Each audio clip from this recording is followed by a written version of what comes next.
Tiago 4, 13 até o 17. Atendei agora vós que dizeis, hoje ou amanhã iremos para a cidade tal, e lá passaremos um ano e negociaremos e teremos lucros. Vós não sabeis o que sucederá amanhã, que é a vossa vida? Sois apenas como neblina que aparece por instante e logo se dissipa.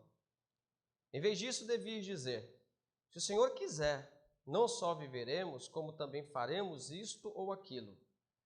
Agora, entretanto, vos jactais das vossas arrogantes pretensões, toda jactância semelhante a essa é maligna.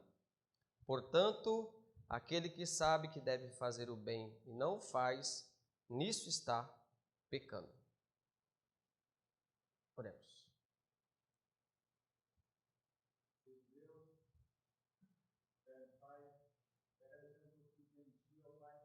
Te agradecemos, Senhor, por esse instante, ó Pai, aqui, quando acabamos de ouvir, ó Deus, a Tua palavra, essa passagem, ó Deus, tão importante, tão profunda, ó Pai, quando fala, ó Deus, de quanto somos falhos, ó Pai, e que serve, ó Pai, apenas essa palavra serviria, ó Pai, para, se fôssemos pensar nela, ó Deus, ir para casa, ficar pensando, ó Pai, e serviria de lição, pois é muito profunda, ó Pai, pois em determinados momentos, ó Pai, sabemos, ó Deus, que deixamos de fazer o que deveríamos ter feito, ó Pai, porque Tua palavra diz que aquele que deixa de fazer o bem está pecando, ó Pai. Então, queremos te pedir, ó Deus, vem estar incomodando a cada um de nós, ó Pai. Nesse instante, ó Pai, pedimos, ó Deus, pelo pastor, ó Pai, que vai trazer a Tua palavra, Pai, vai pregar, ó Deus, sobre esse texto tão importante, ó Pai, e também pedimos, ó Deus, que fale a cada um de nós, ó Pai, para que possamos, ó Deus, procurar, ó Deus, cada vez mais fazer a Tua palavra, seguir o que as Tuas ordenanças, ó Pai. Guarda todos nós, ó Deus, perdoa os nossos pecados em nome de Jesus. Amém. Amém. Meu irmão, minha irmã, você já decidiu que lugar que você vai passar as suas férias? Só de pensar nas férias a gente já fica um pouco mais relaxado, né? Alguns gostam de ir para a praia, outros gostam de ir para as montanhas, outros gostam de ficar em casa, pois não tem escolha, né? Às vezes o dinheiro aperta e a gente tem que ficar em casa mesmo.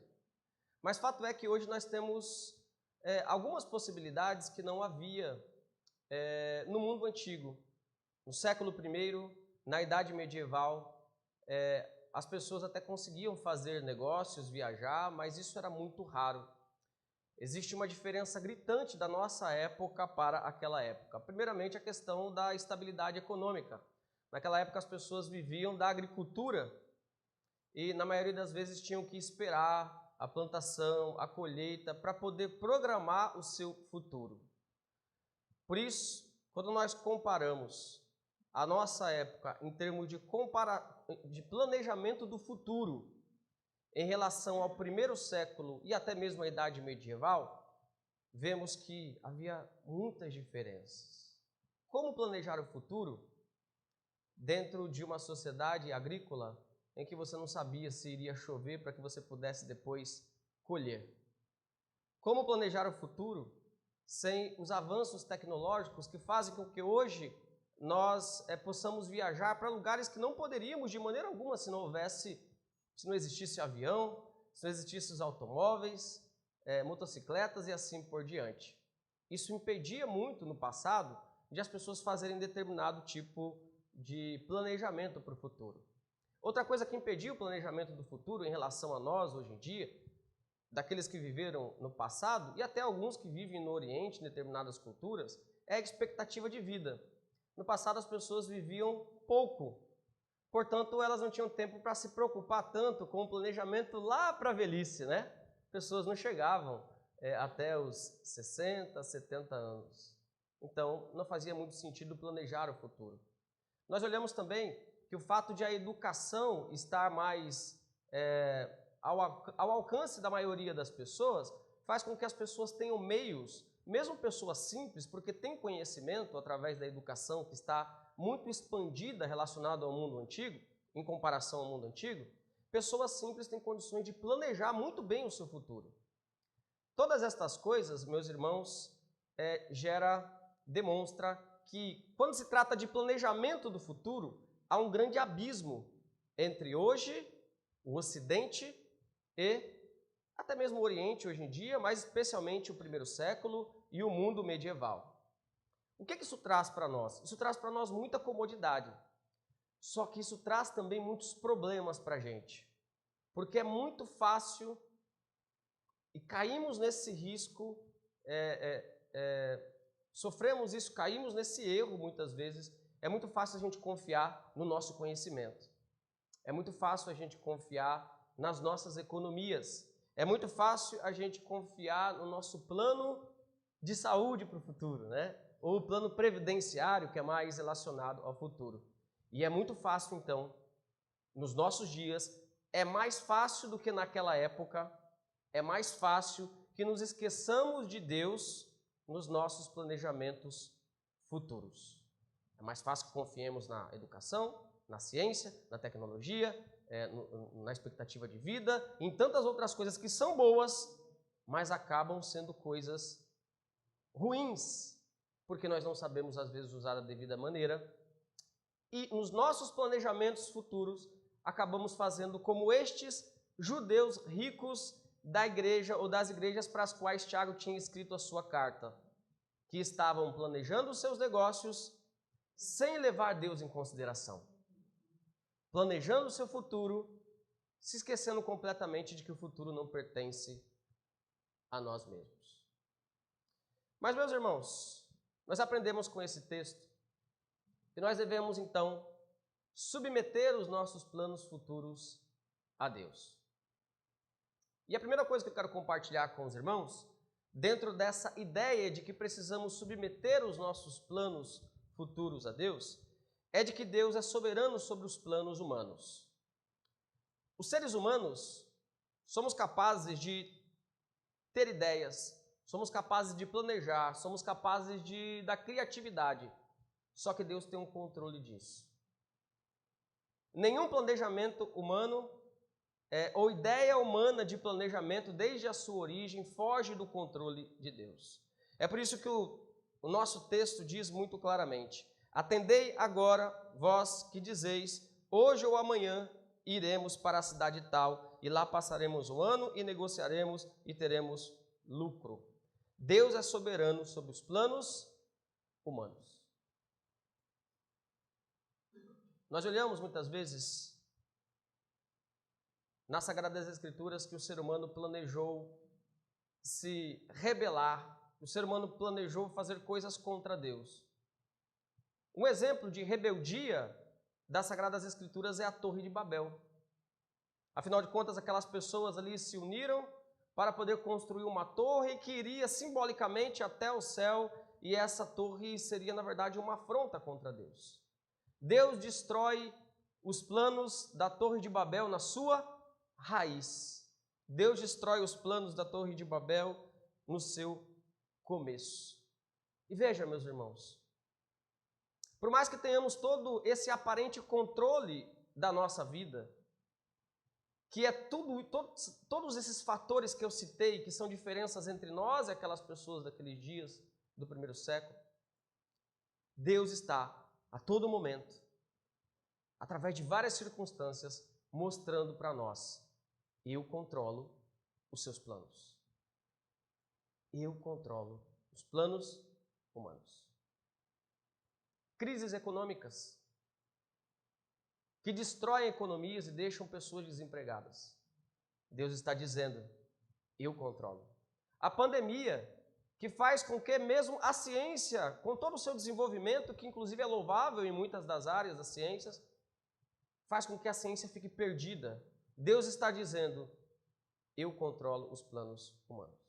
Catástrofes naturais, terremotos, tsunamis, todas estas coisas que geram tanta comoção, mas deveria nos ensinar algo, e nos ensina algo. Se nós soubermos fazer a leitura de uma maneira correta, está nos ensinando que Deus controla os planos humanos. Esse texto está aqui para nos mostrar isso, entre outras coisas. Que Deus é soberano sobre os nossos planos. O Provérbio 19, 21, e a citação de Provérbio, do livro de Provérbios, é importante dentro dessa carta, porque toda a sabedoria que Tiago, irmão de Jesus, que escreveu essa carta, demonstra nessa carta, é uma sabedoria no estilo sapiensal de Provérbios. Parece que Tiago tinha uma ligação intelectual com Provérbios. Por isso, há temáticas do livro de Provérbios que estão presentes na carta de Tiago. Entre elas, essa questão importante de que nós não podemos controlar tudo. E de que Deus, inclusive, é soberano sobre os nossos planos. Por exemplo, meus irmãos, Provérbios 19, 21. 19, 21. Os irmãos podem ler esse texto, por favor?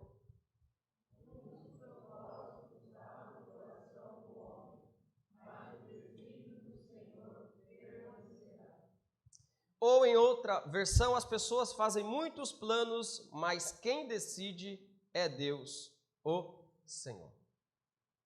Deus tem um controle, Deus é soberano sobre os planos humanos. Independente se uma pessoa está pensando em Deus quando está fazendo os seus planos. Independente. Deus tem um controle sobre qualquer plano humano.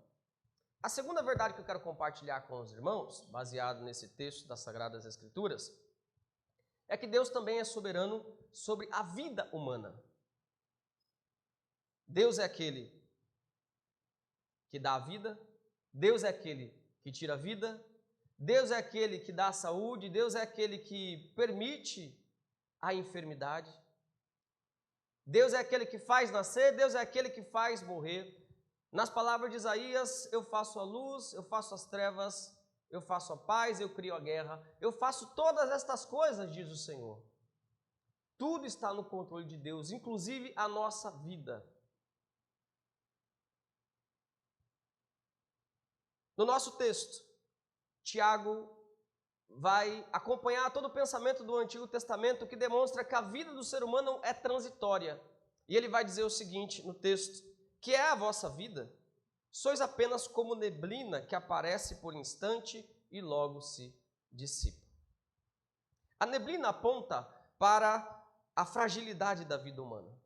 A vida humana é tida nas Escrituras como algo comparado aos planos de Deus e comparado à essência de Deus, algo passageiro, fugaz, frívolo.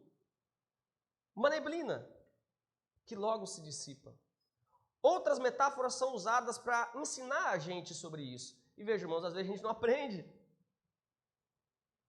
A metáfora da sombra, a vida é uma sombra, como diz outro texto da Escritura. A vida é um sopro, como diz em Jó. A vida é uma nuvem, como Jó também relata. A vida é uma flor silvestre, como também relatam os Salmos. A vida é vaidade, é um sopro, como diz Salomão em Eclesiastes. Todas estas coisas estão aqui para demonstrar que Deus não tem um controle só sobre o plano em si. Deus tem um controle sobre a vida, sobre o número dos nossos dias. Salmo 139, você deve se lembrar. O Senhor me teceu no ventre da minha mãe, e todos os meus dias estavam escritos no teu livro. Exatamente quantas horas, quantos dias, quantos segundos eu viveria, em outras palavras, né?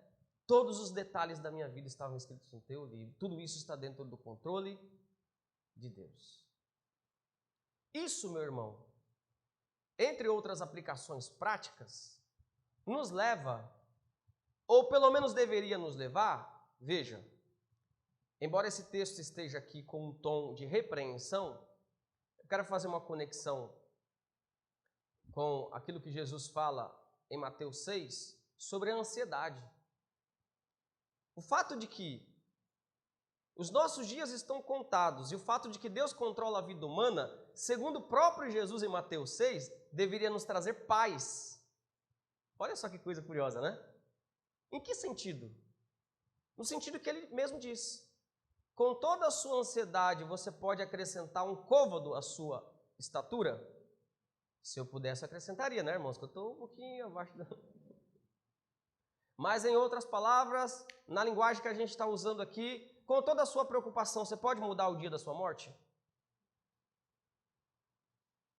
Em outras palavras, o que Jesus está dizendo? Não adianta ficar preocupado. Não adianta deixar a ansiedade preocupar você. Não vai contribuir em nada. E o que tiver que acontecer, vai acontecer. Mas voltando para o nosso raciocínio aqui, meus irmãos, geralmente a gente não usa esse conhecimento de modo positivo. Geralmente a gente se esquece que a nossa vida não está no nosso controle. Como, por exemplo, em Lucas 12, 16 ao 20, aquele que é chamado no texto de louco. Aquele que recolhe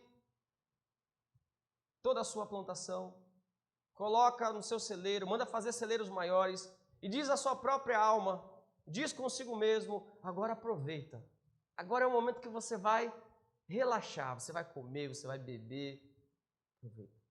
É errado comer, beber e relaxar? Claro que não, né, irmãos? Não é verdade? O problema é que aquele homem fazia todas estas coisas sem levar Deus em consideração. Se o fizermos levando Deus em consideração, colocando diante de Deus, não há nenhum problema. Mas geralmente, estes fatores, que são fatores que nos dão certo conforto, são os mesmos fatores que nos faz esquecer de Deus. O dinheiro, a educação, a ciência, a tecnologia e assim por diante. Veja isso na prática, tem gente que troca Deus por um celular. Fica a noite toda com o celular, mas não fica orando 5 minutos. Tecnologia trocada pela presença de Deus. Geralmente fazemos, infelizmente, como este homem que é chamado na Escritura de louco, tolo, nécio. E o próprio Deus diz isso a ele. Louco, hoje mesmo pedirão a tua alma, você vai morrer hoje. E o que você tem ficará para quem? Jesus conclui dizendo que assim são aqueles que entesouram para essa vida, bens para essa vida, mas não entesouram bens para a vida eterna. Irmãos, não sabemos o dia e a hora que Deus vai nos levar. Deus tem um controle total sobre a nossa vida. É óbvio que devemos planejar. Se não planejamos também, estamos pecando, não é verdade? Tem o outro lado, né? Ah, entendi, reverendo. Eu não vou planejar mais nada agora. Não é isso que eu estou dizendo, né? Não é isso que eu estou dizendo. Esse é um outro erro. Nós temos que planejar. Aqui nós encontramos um equilíbrio. Podemos sim planejar, só que sem nos esquecer de Deus. Devemos levar Deus em consideração. E a verdade é que na maioria das vezes, esses confortos fazem com que a gente se esqueça de Deus. Quando Jesus diz que é dificilmente um rico entrará no reino dos céus, e depois ainda Jesus diz que aquilo que é impossível para o homem é possível para Deus, é porque geralmente uma pessoa que tem muitas posses não vai se portar com Deus. Humanamente, geralmente, essa é uma verdade.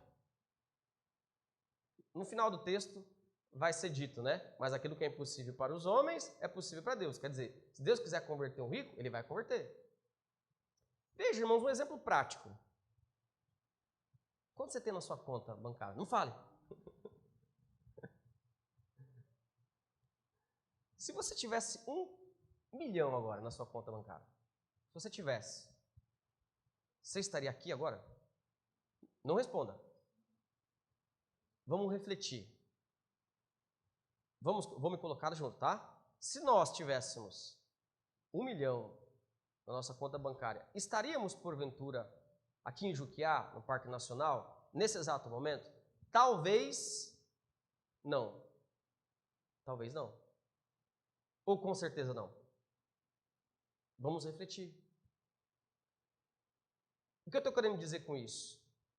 Que o tanto de bens ou de dinheiro que a gente tem poderia até influenciar as nossas escolhas. Isso é um fato. Geralmente, as pessoas que têm muito conforto e bens acabam colocando a confiança nessas coisas. Olhe o evangelicalismo no Ocidente. E olhe o evangelicalismo na África, na China. Pessoas que cultuam a Deus na África por horas. Um missionário contou certa vez que ele estava no culto da África e não tinha energia elétrica, tinha, só que era bem precária, aí acabou a energia e o pessoal continuou cantando, né? Aí voltou a energia, o pessoal continuou ali cantando, um monte de mosquito, né? E ele não conseguia prestar atenção àquela mosquitarada lá, e o pessoal estava adorando a Deus. E veja, aqui no Ocidente, qualquer coisinha tira a nossa atenção, qualquer coisinha. A gravata do pastor, fica 5 minutos prestando atenção, mas não presta atenção no texto bíblico, né? Porque nós precisamos ser mais fervorosos, irmãos. Nós precisamos dar atenção àquilo que de fato merece atenção. E estas coisas, estes confortos que deveriam ser coisas boas para nós, acabam fazendo com que nos esqueçamos de Deus. Estamos cansados. O que eu estou falando aqui é tudo óbvio. Estamos cansados de ver a pessoa orando, Senhor, tem misericórdia, Senhor, me arruma um emprego, eu quero ter a minha renda, vou dar o dízimo. Aí pega o dinheiro e se esquece da igreja. Abre um monte de possibilidade para a pessoa se esquece de Deus. Eu quero um relacionamento. Arruma um namorado, namorada, noivo, noiva, sai da igreja. Estamos cansados. A história se repete. Não há nada de novo debaixo do sol. E nós olhamos esse texto e vemos, meus irmãos, que nós não deveríamos deixar que estes confortos nos iludisse, no sentido de que pensemos, não, eu tenho dinheiro, eu tenho isso, eu tenho aquilo, então eu tenho o controle da minha vida. Não temos o controle da nossa vida. Definitivamente não temos o controle da nossa vida. Salmo 39, versículo 5. Os irmãos podem ler este salmo, por favor? 39, verso 5.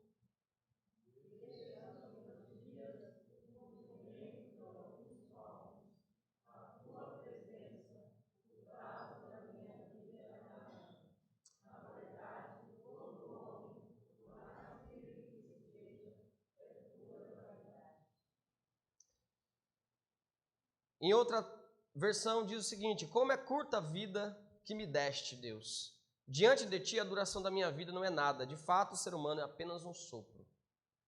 Em terceiro lugar, irmãos, o que eu queria compartilhar com os irmãos é que Deus é soberano sobre o futuro. Eu disse que Deus é soberano sobre os nossos planos. Eu disse que Deus é soberano sobre a nossa vida. E agora estou dizendo, baseado nesse texto, que Deus é soberano sobre o futuro. Por isso que Tiago diz no texto que nós lemos: vós não sabeis o que sucederá amanhã. Em outras palavras, parafraseando, Tiago está dando uma tremenda bronca aqui nestes ricos da igreja. Como vocês podem planejar algo sem levar Deus em consideração? Como vocês podem dizer, vamos fazer isso ou aquilo, sem tão somente consultar a vontade de Deus? Vocês não sabem o que sucederá amanhã. Provérbios 27, 1 diz o seguinte, a palavra do Senhor. Provérbios 27, 1. Eu vou ler numa versão um pouco diferente. Não conte vantagem a respeito dos seus planos para o futuro, pois você não sabe o que vai acontecer amanhã. Pode ler?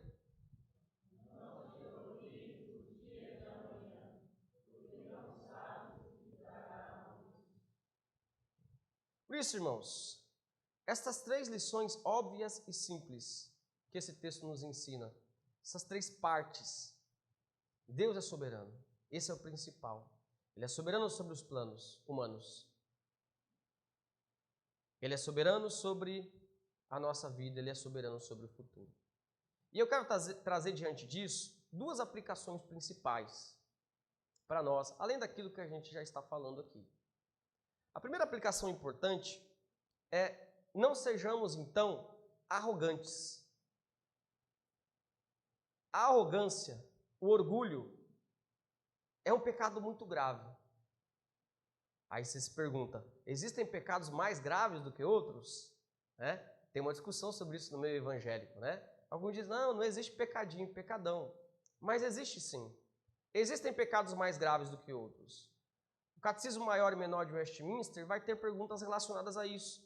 E a pergunta é: há pecados que são mais agravantes diante de Deus?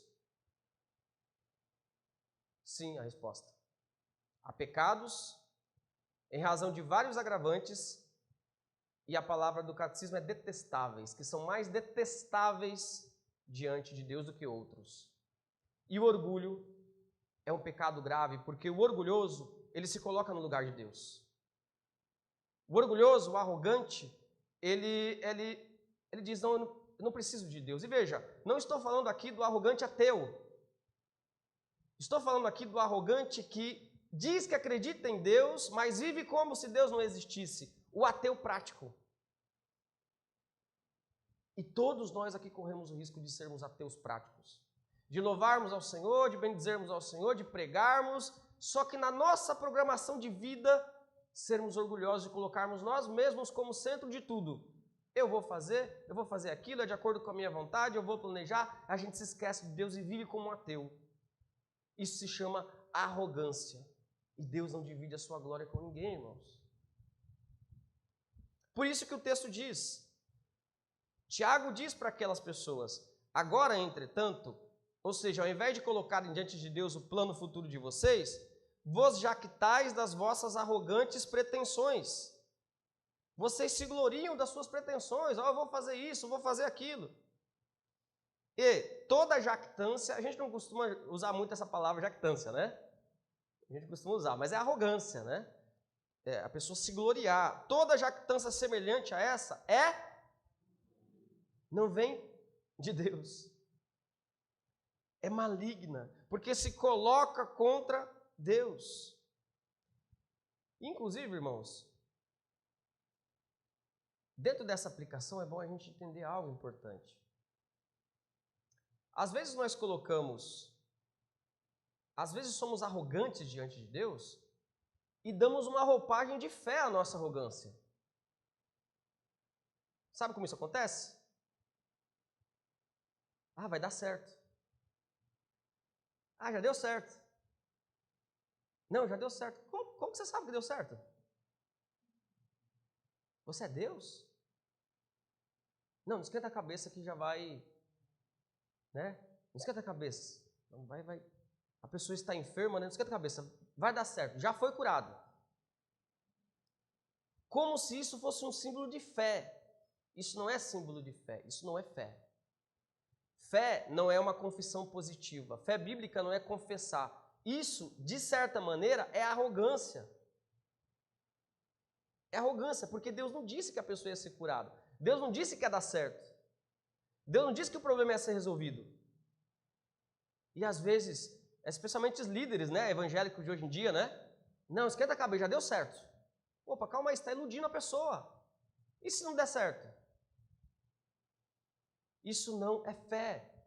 É um tipo de arrogância com uma roupagem, com um invólucro, né, com uma capa de fé. Mas isso não é fé. Você quer ver, irmãos, o que é fé? Olha só. Fé é aquilo que Sadraque, Mesaque e Abdenego falaram. Lembra-se? Eles sabiam que eles iam ser curados? Desculpe, livres. Não era enfermidade, né? Era fornalha. Eles sabiam? Não. O que eles disseram para Nabucodonosor? Nabucodonosor é o seguinte: olha, você está querendo mandar a gente para a fogueira, mas já deu tudo certo em nome de Jesus. Não, né? Vai dar certo. Deus vai livrar a gente, hein? Não, porque eles não sabiam o futuro. Veja, o que a gente está falando aqui, irmãos? O texto está falando, ensinando a verdade de que nós não somos donos do futuro, nós não sabemos o que vai acontecer. Então é parte da fé verdadeira ser humilde e dizer, eu não sei o que Deus vai fazer. Eu só sei que eu tenho que fazer aquilo que é correto, independente do que Ele fizer. É isso que é fé. E Sadraque, Mesaque e Abdenego fizeram isso. Ó rei, eu não sei, a gente não tem que te responder nada a respeito disso. Só sei que nós não vamos adorar essa estátua.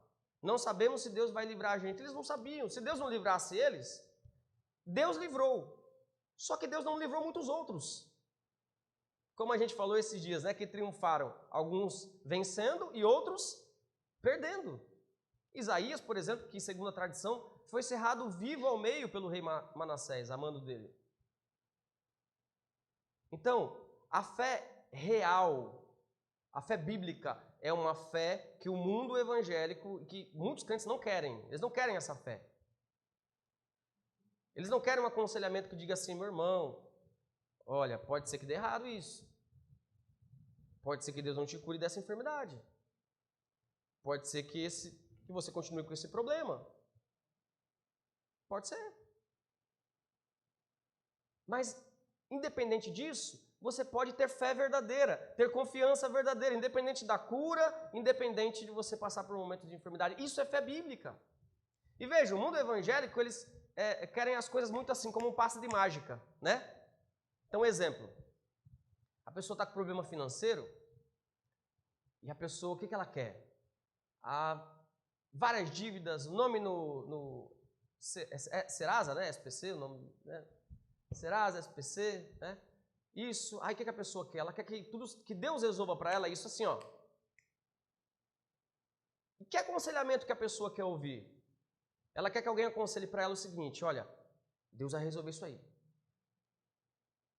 E aí essa pessoa cai em um monte de enganos, porque são promessas mágicas que não são bíblicas. E muitos vão dizer o seguinte, não, você tem que dar 7 voltas na muralha de Jericó, né, da igreja aqui, e você vai, sua dívida vai ser... Não, ó, vem cá, dê uma quantia em dinheiro, que aí Deus vai te abençoar e seu problema financeiro vai ser resolvido. Faz o seguinte, eu trouxe uma terrinha santa de Israel, né? A terrinha aqui você vai levar para sua casa e vai colocar lá em cima do cartão do banco, né? Você vai ver, vai ser resolvido. Irmãos, não tem gente que acredita nisso? Sim ou não? Sim. Agora, uma pessoa nesse estado, que chega diante de um conselheiro bíblico, e o conselheiro vai falar assim, tá bom, você está com esse problema, vamos examinar a sua vida para ver qual idolatria do seu coração fez com que você comprasse mais do que precisasse, você quisesse viver um estilo de vida que não é compatível com a sua renda, que ídolos há no seu coração? Talvez o ídolo de impressionar as pessoas? Talvez o ídolo de não querer que as pessoas pensem que você não tem algo? E veja, vários fatores. Só que isso leva tempo. Isso dá trabalho. Aconselhamento semanal, né? Na igreja, ouvindo a palavra de Deus, conversando, para que isso seja identificado. O mundo evangélico não quer isso. Eles não querem a Bíblia. Eles querem a mágica. E por isso milhares e milhares e milhares de pessoas são enganadas todos os dias. Timóteo, prega o evangelho, a tempo e fora de tempo.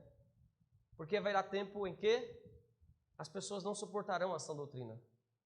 Mas como tendo coceiras nos seus ouvidos, procurarão doutores, mestres que lhe dirão a elas aquilo que elas querem ouvir de acordo com os seus pecados. Estamos vivendo esses dias. Por isso, meus irmãos, devemos nos humilhar diante de Deus. Senhor, aqui está o meu plano. Aqui está o meu projeto. Eu não sei se vai dar certo, não sei se não vai. Me mostra, inclusive me mostra se eu estou errado. Essa é uma atitude que esse texto está nos incitando a praticar. Primeiro, então, irmãos, não seja arrogante, não sejamos arrogantes.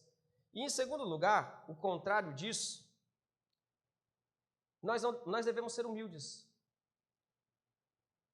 No sentido negativo, não ser arrogantes. No sentido positivo, sermos humildes. Tiago diz no texto, em vez disso, em vez de vos jactar, se gloriar, ser arrogantes, em vez disso vocês deviam dizer, se o Senhor quiser, não só viveremos, como também faremos isto ou aquilo. Veja, Tiago não está falando, irmãos, para a gente colocar, se o Senhor quiser, em todas as frases que a gente falar. Porque às vezes a gente entende errado os textos da Bíblia, né? Como se a gente usasse... Isso é usado até como uma superstição, né? Se Deus quiser. Se Deus quiser. Às vezes a pessoa nem está procurando saber a vontade de Deus. Não, mas se Deus quiser. Claro, não é errado a gente dizer, né? Eu vou fazer isso se Deus quiser. Mas o principal é o nosso coração. O nosso coração é humilde, dependente de Deus e está levando Deus em consideração nos nossos planos. Isso basta. E aí, quando dissermos se Deus quiser, é apenas uma consequência daquilo que já estará no nosso coração. Por isso, essas duas aplicações, meus irmãos amados, não sejamos arrogantes em relação aos nossos planos futuros e, o contrário disso, sejamos humildes e dependentes de Deus em relação aos nossos planos futuros.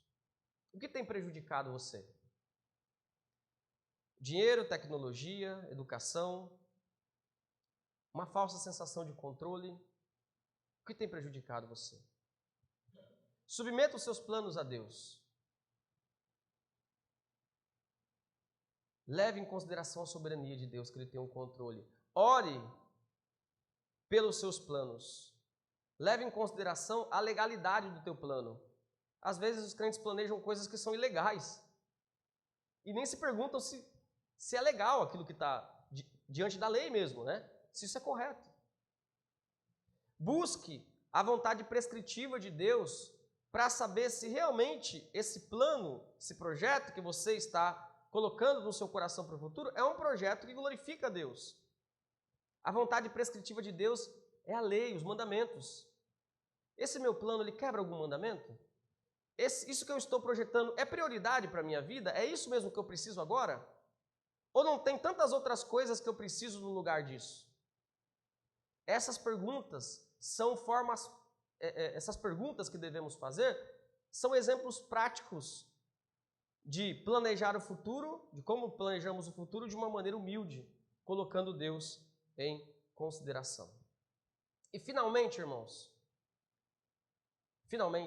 para finalizar, você sabe como somos arrogantes, muitas vezes? Quando dizemos assim, eu não vou perdoar agora, eu vou perdoar daqui a uma semana. A gente controla o perdão, ou a gente quer controlar o perdão. Vou deixar passar um mês e aí eu vou perdoar. Olha que coração mau. O nosso coração é assim. Daqui a um mês estaremos vivos? Devemos perdoar agora. Por isso, perdoe, meu irmão, minha irmã. Perdoe. Tire mágoa do seu coração. Tire raiz da amargura do seu coração. Quando o tempo passar, aí eu vou... O tempo é de Deus, o tempo não é nosso. Deus está dizendo isso todo momento para a gente, em todos os eventos. Essa semana a gente teve um exemplo aqui, né? O plano era participar dos fantoches lá, né? Do trabalho da Ágape, né? Mas Deus controla os planos. Deus controla a vida. Deus faz todas as coisas. Então, devemos perdoar enquanto há tempo. E se você ainda não teve encontro com Jesus, você está aqui essa noite e ainda não tem encontro com Jesus Cristo, semana que vem eu acho que eu vou ter um compromisso. Ano que vem eu vou ter um compromisso. Quando eu ficar mais velho eu vou ter um compromisso. Quando eu ficar com saúde eu vou ter um compromisso. Não. O tempo não está no teu controle. Enquanto estamos aqui agora, nós temos a oportunidade de nos render a Deus, pedir perdão pelos nossos pecados e aqueles que não se converteram, de se converter, entregar a sua vida a Jesus Cristo. Faça isso em nome de Jesus Cristo. Amém?